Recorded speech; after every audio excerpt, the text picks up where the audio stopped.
Hello, my hypnotic hedonists. So I was asked this month on Patreon to maybe talk about some technical terms that we have in hypnosis and what they mean. So I'm going to go over a few and give my interpretation of their meaning. So a good one to start with is maybe fractionation. You might have heard that term bandied around. Fractionation essentially just means going down into trance and then coming back up again, and going down into trance and coming back up again. You can think of it as like fractions of going down and coming back. That's how I remember it. And essentially, a lot of people feel like fractionation is something that helps people get into a deeper state of trance. Not really known why. It just seems to be anecdotally something that really helps people go deeper. And I think it was developed in is it the 20s when hypnotism was first having its real heyday? Not the kind of 1800s, but when it was starting to be explored as a science. To be fair, it was explored as a science in the 1800s, so maybe that's not fair to say. But essentially, they were trying to use it to explore the subconscious. So they were following these quite like technical steps where they would put someone into trance and then bring them back out and ask them how it went and how they were feeling, and then they would do it again and again and again and again. So that's fractionation. You also have things like induction. That might be a word you're already familiar with, but an induction is just the way of getting you into that initial trance state. So, for example, you have eye fixation inductions, or you have conversational inductions. So it's essentially anything that gets you just down into that initial state of trance. When you're in that initial state of trance, people do what's called a deepener. So, you know, the term deep in hypnosis is often used as a descriptor for like a certain level of trance, even though deep itself doesn't really have any technical meaning. It's just a word, it's a subjective term to refer to what people feel like is a deep trance. It doesn't really have any measurable metrics. There are things that people have tried to associate with depth, but it's not really a thing. So a deepener is once you've got someone into that initial state of trance with your induction, the deepener helps people go even further into it, helps people relax more into it, open up their imagination a little bit more, make them feel more settled in that trance state. Suggestions are the thing that people are trying to mobilize with the trance, the thing that they're trying to get you to do.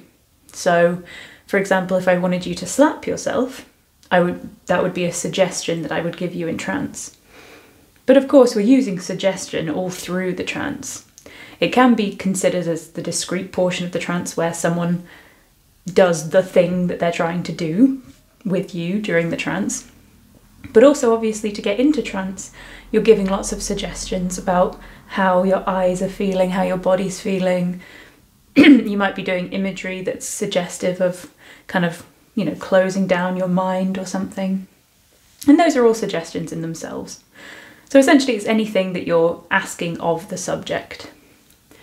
And again, a deepener is a suggestion, really. It tends to be like a bunch of suggestions aimed specifically at going deeper into trance.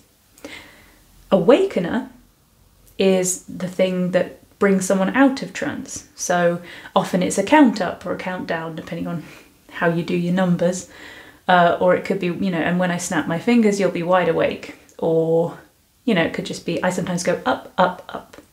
Whatever it is that's aimed at finishing the trance. What else can we say? You often, when you're playing in real time with people, they might do something called a pre-talk. A pre-talk is what we call anything before the hypnosis actually starts that's aimed at troubleshooting how trance feels for people. So, or preconceptions around hypnosis that might stop someone from being able to have as much success as they could have had. So for example, if someone, you know, believes that when you go into trance you always have absolutely no thoughts and you're completely blank, then it would be important in the pre-talk to bring up the fact that actually no, it's perfectly normal to have thoughts when you're in trance, and it doesn't prove that you're not hypnotized. In fact, quite the opposite. Almost everyone in trance will have the odd thought pop into their head, and that's fine. You can just let them go by. Now that's slightly different to a negotiation, which is what we do to check, you know, what we're allowed to do, what will be fun to do during trances. And it's more about a consensual activity. A pre-talk is more about troubleshooting. Any more for any more? Let me pause it and have a think. You might have heard people talk about a pattern interrupt. When people talk about a pattern interrupt, they might be talking about rapid inductions. A rapid induction is just an induction that's aimed at, you know, being really quick. And with rapid inductions, they often work on a pattern interrupt. So a pattern interrupt is getting someone into a rhythm of thinking the same thing or answering the same question or doing an action that's very repetitive or doing an action that they're very used to doing, that there's an expected pattern to it. So a great example that often gets used is the handshake. So when someone puts out their hand to you like this, you're expecting that you will take their hand and shake it. So if someone puts their hand out to you like this, you go to shake it, but then they put their hand on your forehead and give you a command, like drop.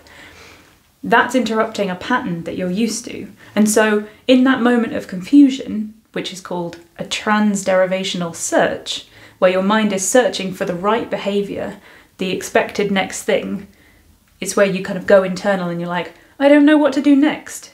If you're then given a really strong command to drop or sleep or relax even, then that solution your mind will grab onto, because it's like, okay, I didn't know what to do and you just told me, so I'll do that. And that's how a lot of rapid inductions work.